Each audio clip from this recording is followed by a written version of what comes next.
ملتا ہے کہ کسی کے لیے دعا کرنے سے پہلے، خاص طور پہ بخشش کی دعا کرنے سے پہلے ہمیں یہ معلوم کرنا چاہیے کہ کیا وہ مشرک تو نہیں تھا؟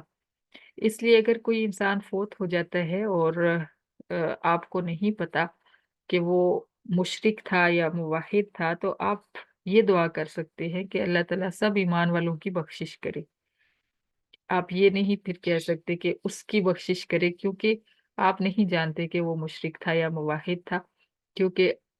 یہ چیز اللہ تعالیٰ کو پسند نہیں ہے کہ کسی مشرک کے لیے بخشش کی دعا مانگی جائے۔ یہاں تک کہ اگر والدین بھی کسی کے خدا نخواستہ شرک کی حالت میں چلے گئے ہیں تو اس کو بھی اجازت نہیں ان کے لیے بخشش کی دعا مانگنے کی، کیونکہ جیسا کہ حضرت ابراہیم علیہ السلام کی ابھی ہم نے بات کی ہے، تو شرک اتنا بڑا گناہ ہے، اتنی جو سخت چیز ہے کہ والدین کے لیے بھی آپ بخشش کی دعا اس حالت میں نہیں کر سکتے۔ تو شرک جو ہے اسی سے منع کیا، ہر پیغمبر نے آ کے ہر پیغمبر کو یہی فریضہ دے کے بھیجا جاتا رہا کہ شرک سے روکو جا کے، اور کوئی وجہ نہیں تھی۔ چھوٹے چھوٹے گناہ جو ہمیں بظاہر ہیں بھی بڑے، جیسے کسی کو قتل کر دینا یا زنا کرنا یا جھوٹ بولنا یا والدین کی نافرمانی کرنا، یہ بڑے بڑے گناہ ہیں، یہ بھی وبال کا باعث ہے انسان کی زندگی کے لیے، لیکن ان سب سے اوپر جو پہلے نمبر پہ ہے وہ شرک ہے، کہ اللہ کے علاوہ کسی اور سے امید لگانا، کسی اور سے دعا مانگنا جا کے۔ اور ہمارے یہاں کیا ہے کہ لوگوں نے اللہ تعالیٰ کو بھی نا بادشاہوں کی طرح، دنیا کے بادشاہوں کی طرح سمجھا ہوا ہے، جیسے دنیا کے بادشاہ کے دربار میں حاضر ہونے کے لیے کسی اس کے جو درباری ہے یا اس کا جو وزیر ہے یا مشیر ہے، اس کے پاس جانا پڑتا ہے، اس کے سیکرٹری کے پاس جانا پڑتا ہے، کسی بھی بڑے عہدے والے انسان کے پاس جانے سے پہلے کہ کیا میں حاضر ہو سکتا ہوں، مجھے اجازت لے کے بتائیں۔ تو اللہ کا معاملہ ایسا نہیں ہے۔ ہم سمجھتے ہیں کہ ہمیں کسی نیک روح کا واسطہ دینا پڑے گا، ہمیں کسی پاک روح کے پاس جانا پڑے گا، وہ ہماری جو فریاد ہے وہ آگے پہنچائے گا اللہ کے پاس۔ اللہ کا معاملہ ایسا نہیں ہے۔ ایسا تو نہیں کہ ہم سب اللہ سے مانگیں گے تو اللہ کے پاس رش لگ جائے گا، اللہ تعالیٰ کو سمجھ نہیں آئے گی کہ کس کی پہلے سنوں کس کی بعد میں سنوں۔ اللہ کا معاملہ تو یہ نہیں ہے، یہ تو دنیا کے بادشاہوں کا معاملہ ہے کہ ان کو سمجھ نہیں آتی، اس وجہ سے انہوں نے اپنے سیکرٹری رکھے ہوتے ہیں اور اسسٹنٹ رکھے ہوتے ہیں کہ پہلے اس کے پاس جا کے اپنا نمبر کی لگوائیں، باری کا انتظار کریں پھر اندر آئیں، کیونکہ دنیا کا بادشاہ انسان ہے، وہ نہیں سمجھ پاتا ایک دفعہ میں سب کی باتیں، لیکن اللہ سمجھ سکتا ہے۔ اللہ تعالیٰ تو ہم نے پڑھا ہے بندے اور اس کے دل کے درمیان ہے، دل میں خیال بعد میں آتا ہے، پہلے اللہ کے پاس آتا ہے، یعنی اللہ تعالیٰ کو پتا ہوتا ہے کہ بندے کے دل میں کیا گزر رہا ہے، کیا چل رہا ہے۔ تو اللہ تو ایسی ذات ہے، اس کے لیے پھر کسی درمیان میں سیکرٹری کی ضرورت نہیں، کسی سفارشی کی ضرورت نہیں کہ ہم کسی کے تھرو اپنا پیغام اس تک پہنچائیں۔ تو اللہ کا جو معاملہ ہے وہ دنیا کے بادشاہوں جیسا نہیں ہے، دنیا کے بڑوں جیسا نہیں ہے، اس لیے ڈائریکٹ اللہ سے مانگنا ہوتا ہے، ڈائریکٹ اللہ کو پکارنا ہوتا ہے اور ڈائریکٹ اس کو اپنی ضرورت بتانی ہوتی ہے، کسی کو درمیان میں لائے بغیر۔ تو شرک جو ہے اسی سے ہی ہر پیغمبر نے منع کیا، اور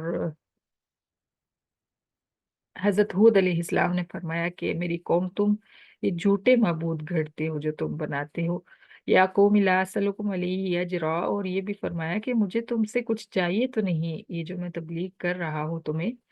مجھے اس کے بدلے میں تم سے کوئی مزدوری تو نہیں چاہیے، کوئی صلہ تو نہیں چاہیے، ان اجریہ الا علی اللہ، میرا علی الذی فطرنی، میرا اجر تو اس ذات کے ذمہ ہے جس نے مجھے عدم سے وجود بخشا، یعنی جس نے مجھے یہ وجود بخشا ہے جبکہ میرا کوئی وجود نہیں تھا، جب مجھے کوئی جانتا نہیں تھا، جب میرا کوئی نام نہیں تھا، اس نے میرا نام مجھے عطا کیا، میرا وجود عطا کیا، اور مجھے دنیا میں بھیجا،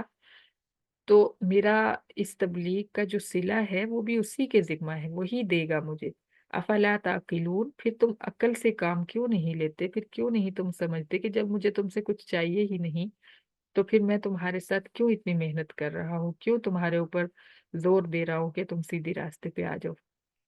وَيَا قَوْمِ اسْتَغْفِرُوا رَبَّكُمْ ثُمَّ تُوبُوا إِلَيْهِ۔ پھر حضرت ہود علیہ السلام نے فرمایا کہ میری قوم اپنے رب سے کے حضور اس شرک پر استغفار کرو اور پھر اس کے حضور رجوع کرو، یعنی پہلے استغفار کرو جو پیچھے تم نے شرک کیا ہے اس پر اللہ سے معافی مانگو، پھر اس کی طرف رجوع کر لو، یعنی اپنا رخ اسی کی طرف کر لو، پھر دوبارہ گناہ کی طرف شرک کی طرف واپس نہ جانا۔ تو جب تم ایسا کرو گے تو کیا ہوگا؟ یرسل السماء علیکم مدرارا، وہ تمہارے اوپر لگاتار بارشیں برسائے گا۔ جب بارشیں برسیں گی تو تمہاری فصلیں اچھی اگیں گی، اور تمہاری فصلیں اچھی اگیں گی تو تم خوشحال ہو جاؤ گے، تم مال کی فراوانی ہو جائے گی، آسانی ہو جائے گی تمہاری زندگی میں۔ وَيَزِدْكُمْ قُوَّةً إِلَىٰ قُوَّتِكُمْ، اور وہ تمہیں مزید مضبوط کر دے گا۔ وَلَا تَتَوَلُّوا مُجْرِمِينَ، لہٰذا اے میری قوم شرک سے منہ موڑ کر توحید سے منہ موڑ کر مشرک بن کر مجرم نہ بننا،